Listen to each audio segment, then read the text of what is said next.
आप जब भोजन करते हो ना, तो भोजन करते समय खाना कुछ थाली के नीचे गिरता है कि नहीं? हाँ या ना?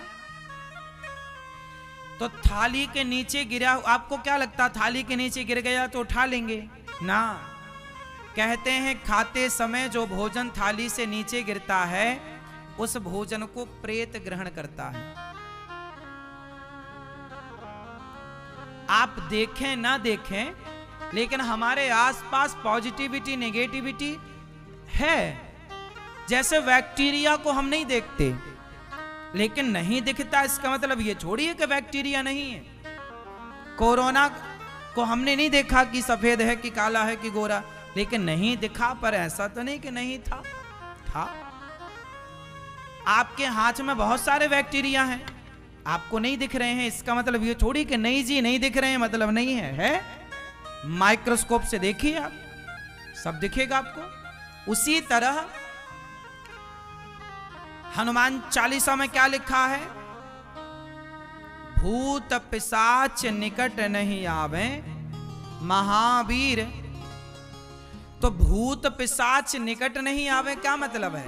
भूत पिशाच होते हैं तब तो लिखा है, नहीं होते तो लिखने की क्या जरूरत थी?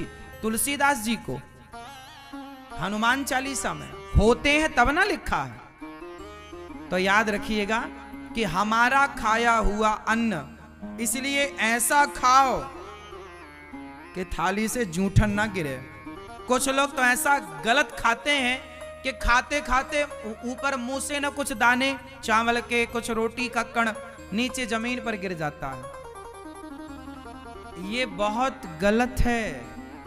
इस तरह से खाने से केवल दरिद्रता ही आएगी। इस तरह खाने वाला व्यक्ति दरिद्र होता है, और जो दरिद्र हैं आप देख लेना वो ऐसे ही खाते होंगे, इसलिए दरिद्र हैं।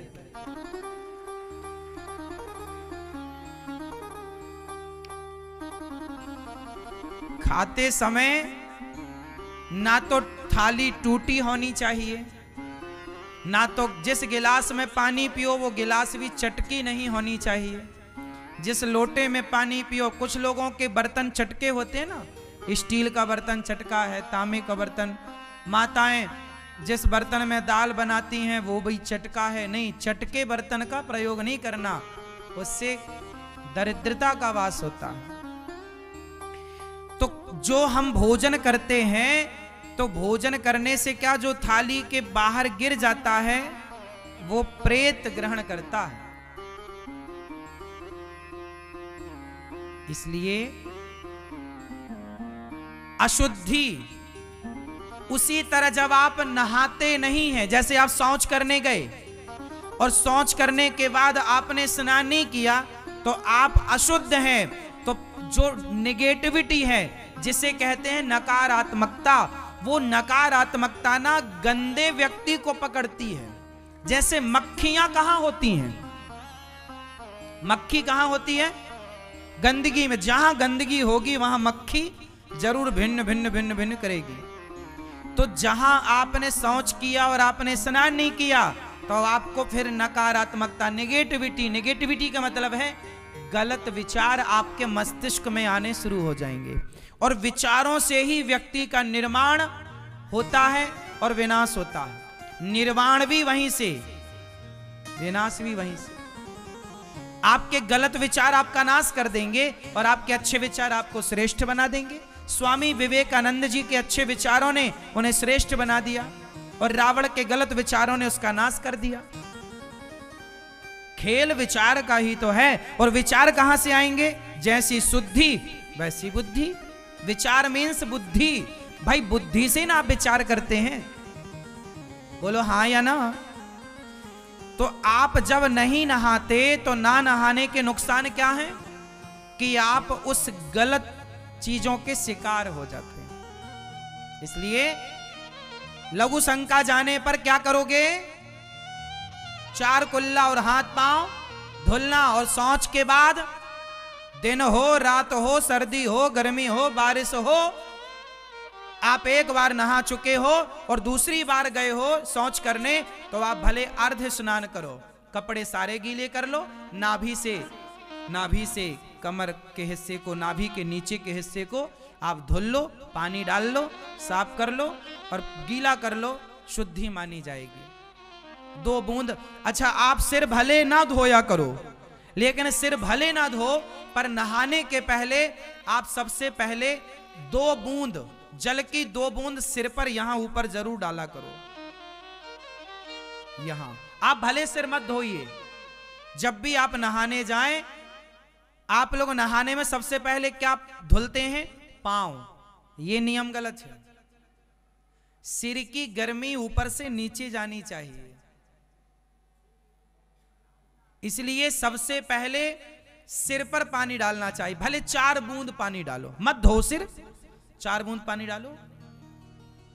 सबसे पहला पानी कहां? सिर पर। सिर पर ये जो इसे बोलते हैं ब्रह्म रंध्र, कहां होता है? यहां होता है, यहां होता है। ये जो हिस्सा है हमारा, ये पूरा ये मैन है, यही है सब कुछ। इसलिए यहां गीला करो, हल्का सा 4 बूंद पानी डालो। यहां से जब पानी पड़ेगा तो ये चीजें पूरे शरीर की गर्मी ऊपर से नीचे की तरफ। इसलिए नहाना कैसे चाहिए? ऊपर से नीचे। आप लोग जब नहाते, आप लोग गलत नहाते हैं। पहले आप पांव धोएंगे, फिर आप हाथ धोएंगे, गलत नियम है भाई। पांव धुलेंगे तो वो नीचे की गर्मी ऊपर चढ़ जाएगी।